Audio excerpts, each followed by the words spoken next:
M BSc second sem NEP के according आज का टॉपिक है सुपरपोजिशन थ्योरम। सुपरपोजिशन थ्योरम कहाँ अप्लाई होती है? जहाँ पर दो सोर्स हमारे पास कनेक्ट होते हैं और ये रेजिस्टेंस इस तरीके से कनेक्ट होते हैं। सुपरपोजिशन थ्योरम किसी भी प्रॉब्लम को सोल्व करने में हेल्प करता है। इसके लिए हम कंसीडर कर लेते हैं एक सोर्स को एक बार में, जो अनदर सोर्स होगा उसको हम रिमूव कर देंगे। ये हमारे पास स्टेप फर्स्ट होता है। और नोट हो जाएगा इक्वल टू वोल्टेज सोर्स जो है वो इक्वल हो जाएगा source short circuit current source का, और इक्वल हो जाएगा ओपन सर्किट, जो ओपन सर्किट होगा उसके। स्टेप सेकंड में हम लिखेंगे जो करंट रिक्वायर होगा ब्रांच में due to this single source is calculated. मतलब जो ब्रांच में सिंगल सोर्स की वजह से जो करंट होगा हमारे पास उसको हम कैलकुलेट करेंगे सुपरपोजिशन थ्योरम्स की हेल्प से। हाँ, एक सोर्स के लिए हम करंट निकालने के बाद हम इस प्रोसेस को रिपीट करेंगे दूसरी सोर्स को निकालने के लिए। इस तरीके से हमारे पास सुपरपोजिशन थ्योरम हेल्प करता है।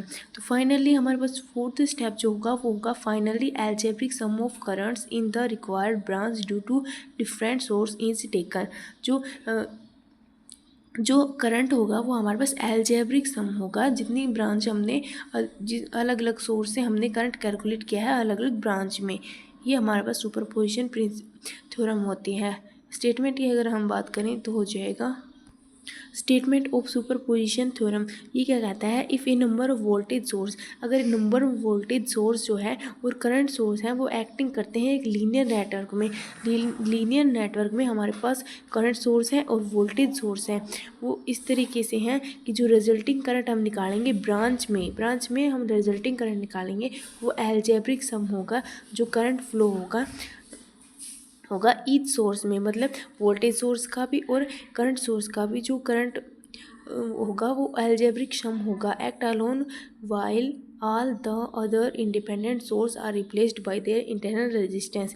जो इंटरनल इंडिपेंडेंट सोर्स होंगे वो रिप्लेस हो जाएंगे देयर इंटरनल रेजिस्टेंस से, उनके इंटरनल रेजिस्टेंस से रिप्लेस हो जाएंगे। ये हमारे पास सुपरपोजिशन थ्योरम होती है।